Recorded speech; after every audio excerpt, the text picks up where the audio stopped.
থাকে শহীদ কলোনি সার্বজনীন দুর্গা উৎসব কমিটির পুজোকে ঘিরে। এবছর তাই হতাশ হতে হবে না দর্শনার্থীদের। ৭৫তম বর্ষে ১০০ ফুটের দুর্গা মূর্তি দেখতে আসতে হবে পানিহাটি পৌরসভার শহীদ কলোনি এলাকায়। কোনো দর্শনীয় স্থান নয় কিংবা কোনো স্থাপত্য শিল্প নয়। শিল্পী চিরঞ্জিত দাসের তত্ত্বাবধানে দেবতা বিষ্ণুর দশম অবতারের প্রতিটি রূপকে মণ্ডপ সজ্জায় উপস্থাপনা করা হয়েছে। মণ্ডপে ঢুকতেই চারদিকে বিষ্ণুর বিভিন্ন রূপকে মডেল আকারে উপস্থাপনা করা হয়েছে।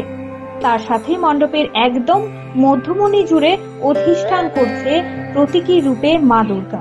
আগামী তৃতীয়াতে মুখ্যমন্ত্রী মমতা বন্দ্যোপাধ্যায়ের হাত দিয়ে শুভ সূচনা হতে চলেছে শহীদ কলোনি সার্বজনীন দুর্গা উৎসব কমিটির এবছরের পূজা মণ্ডপ। জোর কদমে চলছে শেষ মুহূর্তের প্রস্তুতি, আর প্রস্তুতি পর্বের ফাঁকে দর্শনার্থীরা ভিড় জমাচ্ছেন মণ্ডপ প্রাঙ্গণে।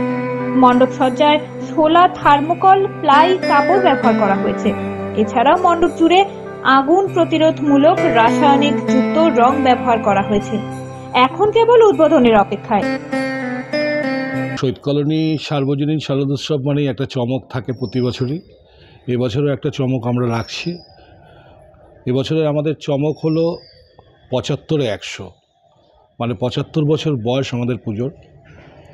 ১০০ ফুট আমরা প্যান্ডেলটা করছি। প্যান্ডেলের বহির্রূপটা সম্পূর্ণ দুর্গা ঠাকুরের আদলেই করা হয়েছে, আপনারা তার চাক্ষুষ করলেন।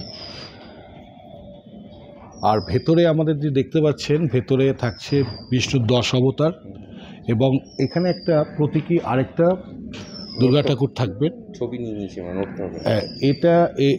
এটা রাউন্ড করবে, এটা ঘুরবে, এটা রিভলভিং আছে, এটা মুভমেন্ট করবে। এবং এখানে সাবেকি ঠাকুর, যেটা আমাদের পুজো হবে মেইন, সেই ঠাকুরটা হবে। এখানে আমাদের পাড়ার সব অধিবাসীরা অঞ্জলি দেয়, সমস্ত বাচ্চারা আসে, এই শারদ উৎসবে সবাই সামিল হয়।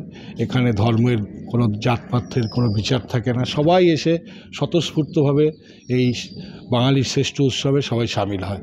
আর আমাদের শহীদ কলোনিতে একটা ঐতিহ্য আছে।